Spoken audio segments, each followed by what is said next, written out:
சென்னையில் உள்ள தனியார் மருத்துவமனையில் பாமக நிறுவனர் ராமதாஸ் அனுமதிக்கப்பட்டுள்ளார். அவரின் மகனும் பாமக தலைவருமான அன்புமணி மருத்துவமனைக்கு நேரில் சென்று நலம் விசாரித்திருக்கிறார். இதயம் தொடர்பான பரிசோதனைக்காக சென்னை 1000 விளக்கு பகுதியில் உள்ள தனியார் மருத்துவமனையில் ராமதாஸ் அனுமதிக்கப்பட்டுள்ளார். அவருக்கு இன்று ஆஞ்சியோகிராம் சிகிச்சை செய்யப்பட்டுள்ளது. இந்த நிலையில்தான் பாமக தலைவர் அன்புமணி மருத்துவமனைக்கு நேரில் சென்று ராமதாஸின் உடல்நலம் குறித்து விசாரித்தார். மேலும் அவருக்கு மேற்கொள்ளப்படும் பரிசோதனைகள் குறித்தும் மருத்துவர்களிடம் கேட்டறிந்தார். ராமதாஸ் மற்றும் அன்புமணி இடையே ஏற்பட்ட மோதலால் பாமகவில் கடந்த சில மாதங்களாகவே ஒரு குழப்பமான சூழல் நிலவி வருகிறது. 2 வாரங்களுக்கு முன்பு அன்புமணியை கட்சியிலிருந்து நீக்குவதாக ராமதாஸ் அறிவித்தார். மேலும் அன்புமணி ஆதரவாளர்களையும் கட்சியிலிருந்து நீக்கி தனது ஆதரவாளர்களை பொறுப்பாளர்களாக நியமித்து தொடர்ந்து பல்வேறு அறிவிப்புகளையும் ராமதாஸ் வெளியிட்டு வந்தார்.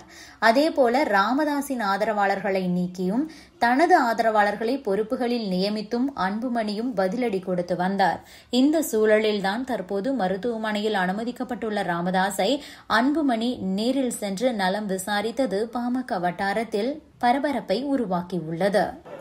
நேற்று மாலை மருத்துவர் ஐயா அவர்கள் சென்னை அப்போலோ மருத்துவமனைக்கு மருத்துவ பரிசோதனைக்காக அனுமதிக்கப்பட்டார்.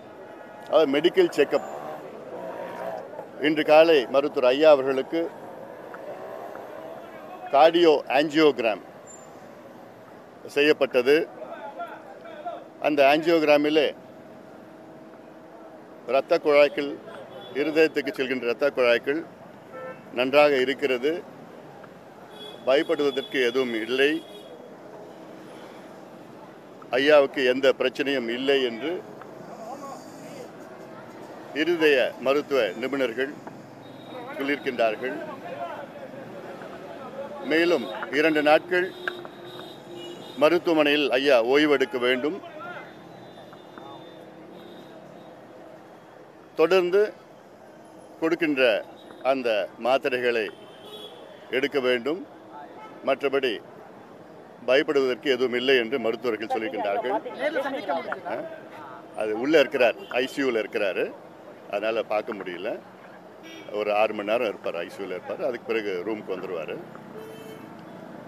மருத்துவர்கள்ட்ட நான் பேசினேன், நான் கார்டியாலஜிஸ்ட்கிட்ட நான் பேசியிருக்கேன். அதனால் இன்னும் 2 நாள் அங்கே ஓய்வெடுக்கணும், மருத்துவமனையில் ஓய்வெடுக்கணும். இன்னும் ஒரு 6 மணி நேரம், 6 மணி நேரத்தில். Subscribe to One India and never miss an update.